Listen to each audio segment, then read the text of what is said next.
pidana penjara selama 10 tahun.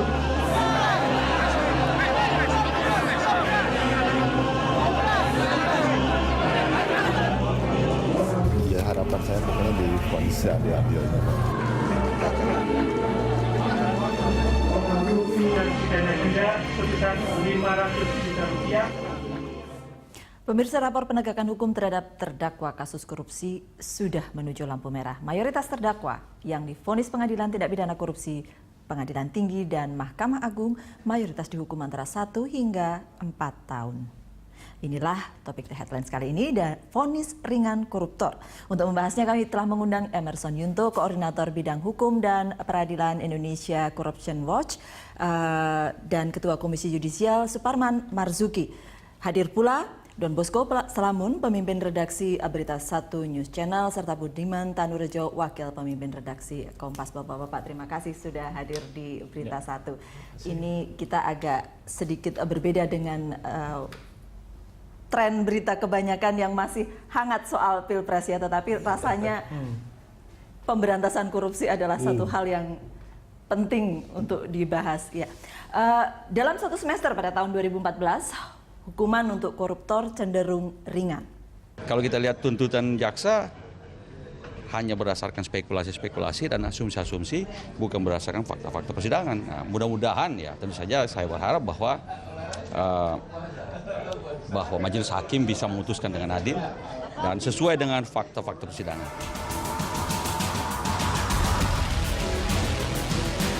Andi Alfian Malarangeng, mantan Menteri Negara Pemuda dan Olahraga yang menjadi terdakwa kasus korupsi proyek pembangunan pusat pendidikan, pelatihan, dan sekolah olahraga nasional di Hambalang, tak bisa lolos dari jerat hukum.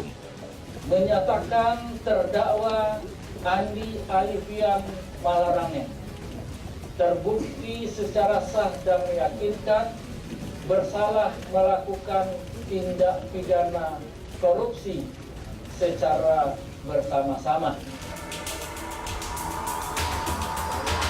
Majelis Hakim Pengadilan Tindak Pidana Korupsi mengganjarnya 4 tahun penjara plus denda 400 juta rupiah.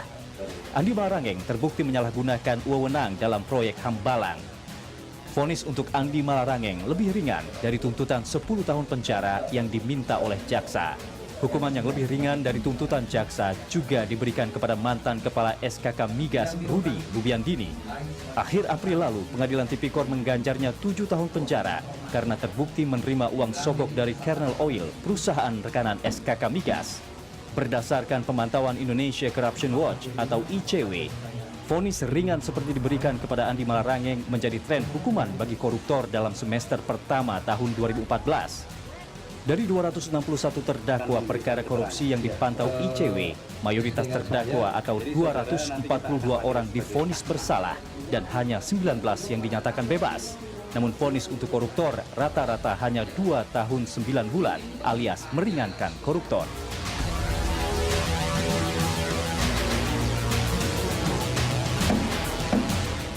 Ini adalah penelitian ICW ya? Dari tahun ke tahun ada begitu ya, Mas Emerson ya. Kalau saya tidak salah baca, mestinya naik sih ya angka lamanya hukuman rata-rata kepada para koruptor itu dari 2013 Betul, cuma memang kalau kita lihat kecenderungan, kita harus membagi misalnya keberadaan pengadilan itu, pengadilan Tipikor sebelum 2009 sama sudah 2009. Sebelum 2009 itu hanya ada satu pengadilan Tipikor di Jakarta. Tapi setelah 2009 itu menyebar di 33 provinsi. Nah, kita melihat memang ada kecenderungan 3 tahun terakhir tren vonis bebas untuk koruptor itu mulai menurun setelah ada pengadilan Tipikor di seluruh Indonesia. Tidak ada lagi sebenarnya vonis percobaan untuk pelaku korupsi yang itu juga kita tentang.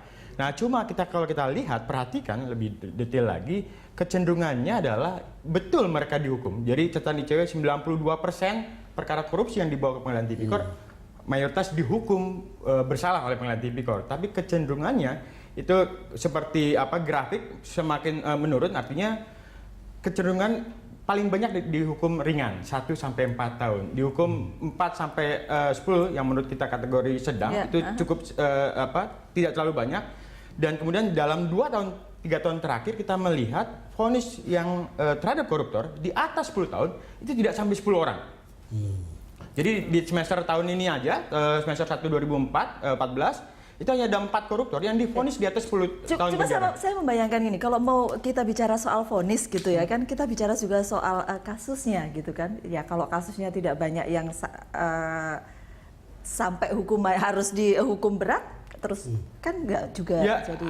bahkan yang problem begini, di kasus yang lain, ada kasus korupsi yang nilai kerugiannya sampai 1 triliun, kasus HGB Hotel Hilton gitu ya, yang itu bahkan divonis bebas. Gitu. Jadi ada beberapa kasus yang dari aspek kerugian negaranya besar, tapi justru dibebaskan oleh pengadilan tipikor.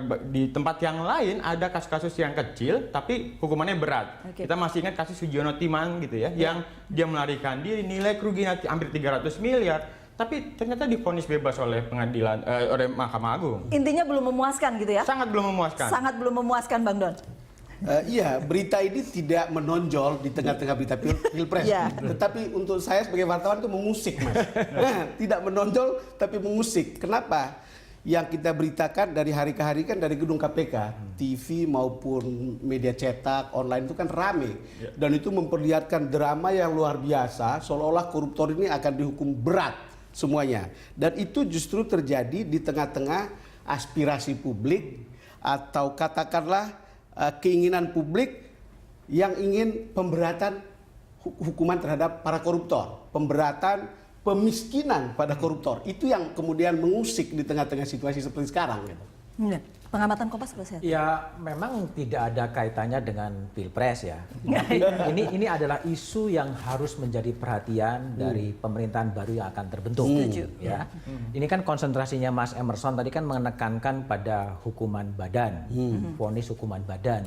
Tapi kalau kita mau lihat lagi dari sisi kerugian negara dalam kasus korupsi, itu dari penelitiannya Mas Rimawan Pradiptyo, ya, itu kan dari kurun waktu 2001 sampai 2008, uang yang dicuri karena korupsi itu 67,5 triliun, ya. Tetapi yang dikembalikan oleh putusan-putusan pengadilan itu hanya 4,76 triliun. Jauh ya? Sangat jauh sekali dari sisi itu.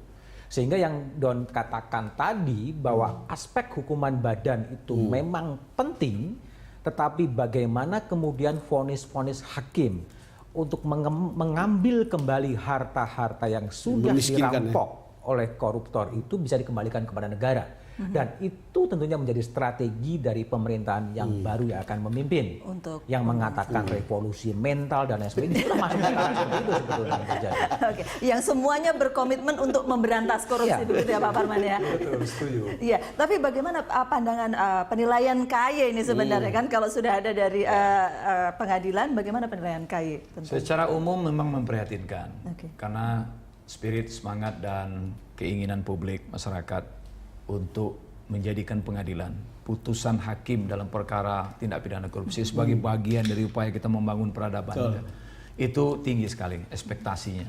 Tapi justru kita menyaksikan, kita melihat dan ada data seperti data ECW ada penurunan. Sekalipun kalau kita melihat kasus per kasus tentu ada penjelasan masing-masing dalam kasus-kasus itu. Tetapi ini kan situasi umum yang akhirnya membangkitkan kepercayaan umum publik. Indonesia tidak punya komitmen yang kuat untuk pemberantasan korupsi. Ini berbahaya menurut saya. Kalau sudah seperti itu, tidak punya efek pada pemahaman umum, tidak punya efek pada komitmen umum, kan ini penting sekali. Masyarakat juga harus dibangun komitmennya, pemahamannya, bahwa Indonesia ini ternyata benar-benar sedang bersungguh-sungguh untuk menjadikan negara ini negara benar. Karena itu pemberantasan korupsinya juga keras, tegas, gitu ya, trennya jelas, itu. Padahal kalau kita lihat di pemberitaan ini sekali lagi seperti Bang Don katakan tadi, bahkan sampai pada masa kampanye itu setiap hari selalu ada berita tentang KPK. Itu kan artinya semangat untuk kemudian, ya saya tidak tahu apakah kemudian betul-betul semangat atau tidak, tapi perhatian orang terhadap pemberantasan korupsi itu besar gitu, Pak Parman. Betul, kalau dari sudut peran media nggak bisa kita pungkiri. Saya nggak bisa bayangkan KPK tanpa media, tanpa dukungan teman-teman NGO.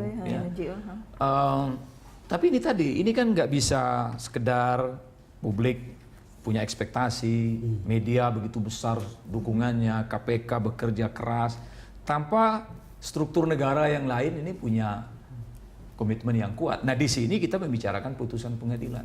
Mulai dari tingkat 1, tingkat 2, banding, sampai tingkat ke-1. Ini kan sering miris kita. Sudah dipidana ringan, diringankan lagi misalnya. Udah berat, diringankan gitu ya.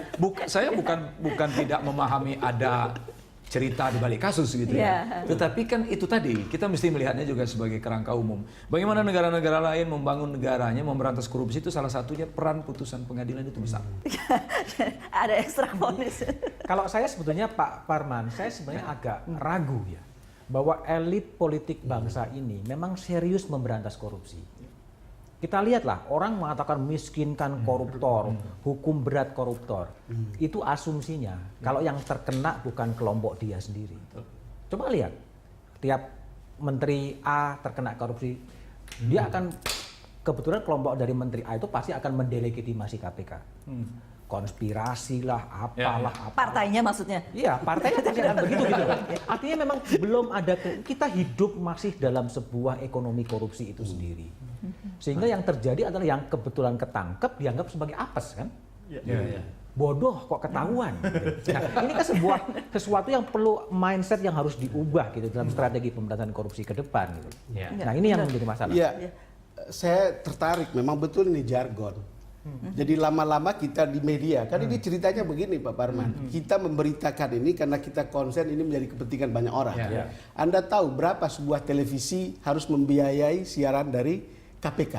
Dan hampir semua televisi itu melakukannya. Setiap hari ada SNG diparkir di situ. Karena ini awareness publik, dan kemudian kita mau publik untuk memperhatikannya. Tapi betul, kita berpikir ini panggung besar untuk membuat orang jera, ini panggung besar untuk membuat orang malu. Tapi faktanya kalau hukumannya seperti ini, betul-betul jargon politik. Itu benar Mas Budiman. Kalau partai A pelaku koruptornya dari partai politik tertentu, yang sana harus dihukum berat. Tapi yang dari sini pelakunya, dia bilang KPK itu harus dihapus, bahkan harus dikurangi fungsinya. Ini menarik untuk kemudian bisa dilihat lebih jauh, dan itu menarik untuk lihat keputusan itu. Dan pertanyaan sebetulnya, itu Komisi Yudisial sendiri kalau lihat ini ngapain? Lihat vonis-vonis yang terjadi gitu. Iya, hampir tidak ada vonis pengadilan yang kontroversial yang putusannya tidak kita minta atau tidak dikirim oleh orang. Apakah teman-teman LSM, apakah pelapor resmi gitu ya, atau banyak. Dan kita melakukan proses yang kita sebut dengan proses anotasi.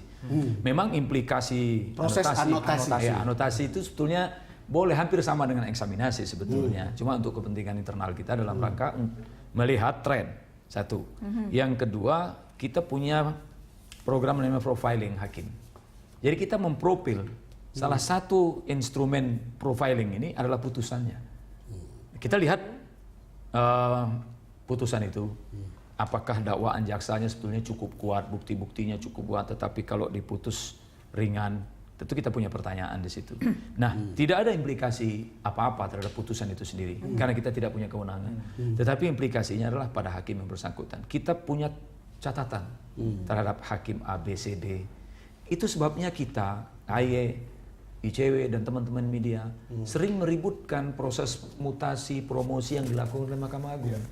Hakim A, B, C, D ini bukan saja tidak layak secara pribadian, kompetensi, pernah diberi sanksi oleh Mahkamah Agung sendiri.